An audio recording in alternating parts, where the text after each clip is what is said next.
જય માતાજી મિત્રો, આજે આપણે એકદમ ટેસ્ટી, કુરકુરા અને એકદમ ચીઝી કોર્ન ચીઝ બોલ બનાવીશું. સૌપ્રથમ તો આપણે 1 કપ જેટલો રવો લઈ લેવાનો છે. હવે 3 ચમચી જેટલો ચોખાનો લોટ લઈશું.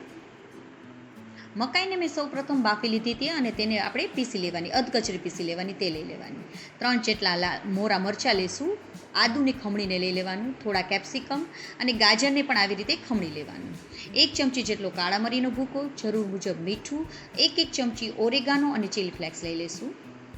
3 ચમચી જેટલું આપણે દહીં નાખી દઈશું, મોટી ચમચી જેટલું આપણે દહીં નાખવાનું અને 2 ચમચી તેલ લઈ લઈશું. હવે બધાને આપણે મિક્સ કરી અને લોટ બાંધી એવી રીતે લોટ બાંધી લઈશું. આપણે પાણીને બિલકુલ પણ આમાં ઉમેરવાનું નથી.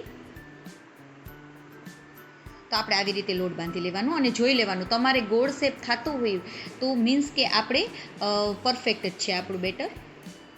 તો તેને 10 મિનિટ માટે રહેવા દઈશું.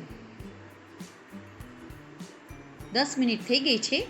તો હવે તેમાંથી આપણે થોડો ભાગ લઈ લેવાનો છે અને તેને આપણે રાઉન્ડ શેપ બનાવી લેવાનો છે, બોલ બનાવી લેવાનો છે. હવે તેને આવી રીતે આપણે થપથપાવીને કરી લેવાનું છે.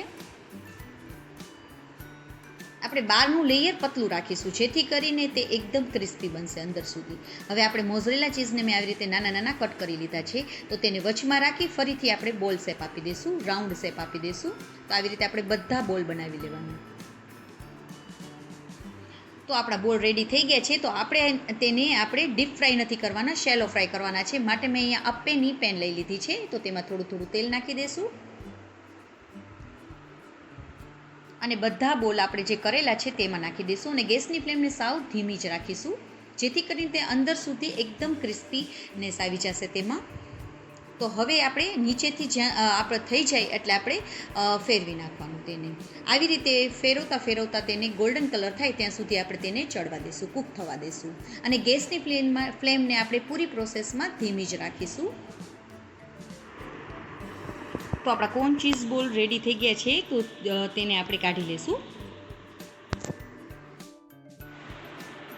અને જો તમારી પાસે અપ્પે પેન ના હોય તો આવી રીતે વઘાર્યું હોય તેમાં પણ થોડું તેલ નાખી અને તેમાં આપણે થોડો મોટો બોલ બનાવવાનો અને તેને પણ ગોલ્ડન કલર થાય ત્યાં સુધી આપણે તેને કરી લેવાનું. તો આવી રીતે આપણે ચીઝ બોલ બનાવી લેવાના. તો આપણા ચીઝ બોલ રેડી થઈ ગયા છે જે એકદમ ટેસ્ટી બને છે. તો તમે પણ એકવાર જરૂરથી ટ્રાય કરજો. અને હા, જો તમને અમારી રેસીપી ગમી હોય તો લાઇક કરજો અને મારી ચેનલમાં નવા હોય તો સબસ્ક્રાઈબ કરવાનું બિલકુલ ના ભૂલશો. જય માતાજી મિત્રો.